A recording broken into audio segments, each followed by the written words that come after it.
Ito naman po si Amy Marcos, ang kapatid Kumusta na mga kapatid? kapatid ng Wala tayong kapaguran. Nandito na Full naman of energy. tayo. Ikalawang araw, tunay na tunay. Ngunit ang sabi nila, wala raw kwenta ang ginagawa natin. Wala bang kwenta? Wala raw mangyayari. Tingnan natin. Wala raw bisa itong We Are One. Full of energy talaga si Amy Ngunit Marcos. dyan sila nagkakamali.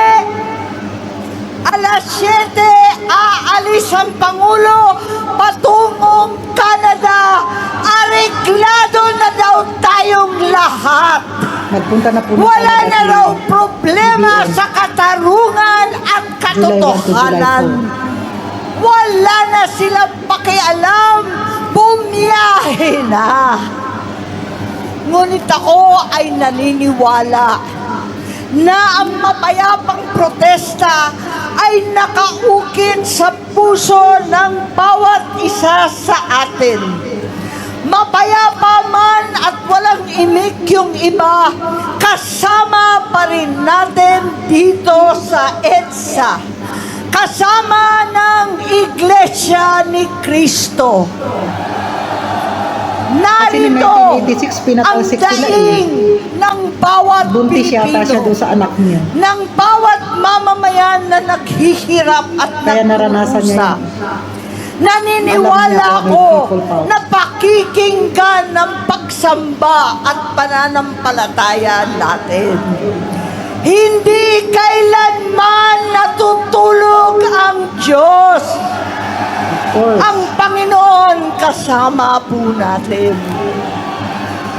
Kaya't nais kong magpasalamat ng taus-puso sa mga nanguna nanindigan ang ating mga kapatid sa Iglesia ni Cristo. Kapatid. At Yan anuman lang po sa mga kapatid. ang Saka po sa ibang simbahan o nakisama. paniniwala.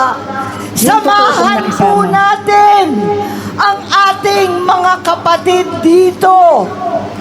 Nananawagan ako sa Nananawagan na po siya. kauna-unahang kinulong, inapi, sinugod, KOJC, sumama kayo.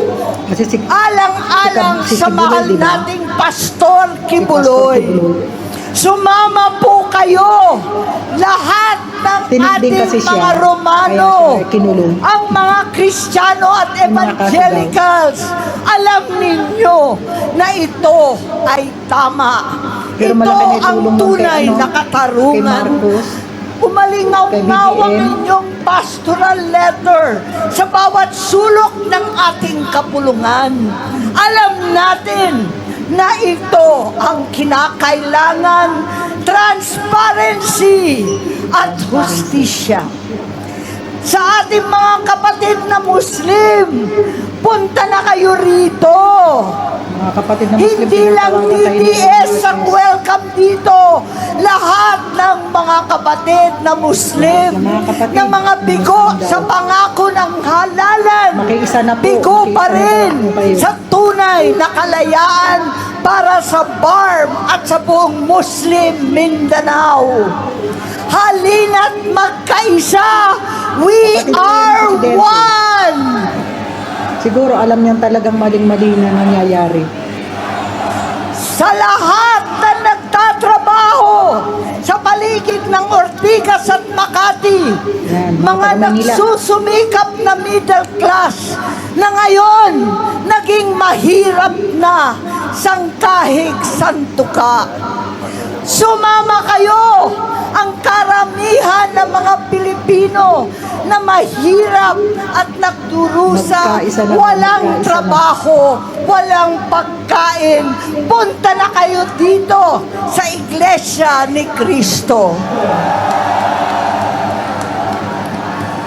Sa lahat ng mga Open po sa lahat yun. politiko, Open po sa lahat ng rally na yan. anuman Kasi ang po para po kulay yan sa ano, ninyo, sa bansang Pilipinas. wala na pong kulay kulay pagkat lahat tayo ay tumatayo ng banderang Pilipino. Pumunta na kayo dito sa EDSA kasama ng mga kapatid na matatapang at naninindigan.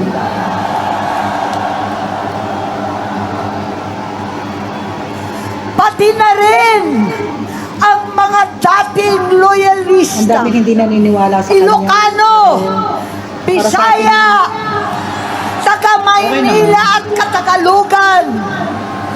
Mga biko at laslas ang puso katulad ko. Hindi itong katiwalian, itong kabugtutan ang ating inasahan. At tulad ng sigaw ng tatay Alam niyo, ko, mahirap din yan sa kanya ng kasi kapag tunay hindi at presidente, iisang Pangulong Marcos noon, dekadang nakalipas, we are one Philippines, isang bansa, isang diwa. yan po slogan kasi ng Magkaisa tayo kasama BBM. dito sa pamumuno ng Iglesia ni Cristo. Magkaisa tayo, hindi lamang upang ipagtanggol ang mga senador, hindi lamang dahil kay Robin, kay Jinggoy na nakakulong, Kasi magwiwili kasi sa sila, kay guys. Alan, Kapag pinabayaan natin sa yan. lahat sa amin na pinatawan na Pag ng nangurakot kaso, sila, pinabayaan higit lang sa sila, lahat ng kaya ating akala nila minamahal okay na lang kapatid, ang ginawa. Senator Rodante Marcoleta, Hindi po yan para kay kay na Senator Marcoleta. alam Hindi ko po. naman, kayang-kaya niyang ipagtanggol ang sarili sa mga kabuktutan, kabalbalan, kalokohan na Para po pinataw kahit sa pa paano kanya. maging warning yan sa mga Magkaisa umarakot tayo, sa susunod hindi na sa panahon. mga politiko Kasi lamang magbabudget na naman. para ipagtanggol ang mga kapatid, Sa kundi DPWH para lang po sa yan, sambayan ang laki-laki ng ng Pilipino. Para Trilyon. sa ating kinabukasan, para sa ating mga pamilya. We are one! We are one! We are one! Si Senator We Ivy. are one! Mabuhay ang katarungan! Mabuhay ang katotohanan! Maraming salamat po. Salamat po, Senator Amy. Thank you very Kasi much po. Kaya po nagkakaganyan si Amy Marcos, kaya po siya lumalapit sa tao kasi po nung panahon po ng election, hindi po kakandidato si VP Sara. Pero dahil po gusto nilang linisin yung pangalang Marcos, 'di ba? Hindi pangit yung naging reputasyon ng mga Marcos, 'di ba? Nung pinatalsik sila. Ngayon gusto nilang linisin. Kaya sabi niya kay Sara na kumandidato kasi kung magiging katandem siya ni Sara, si BBM, magiging magkatandem sila, mananalo si Bongbong kasi mapopular po ang mga Duterte. Kasi noon, kung hindi si Sara ang magiging katandem niya, malamang na manalo si Leni Robredo.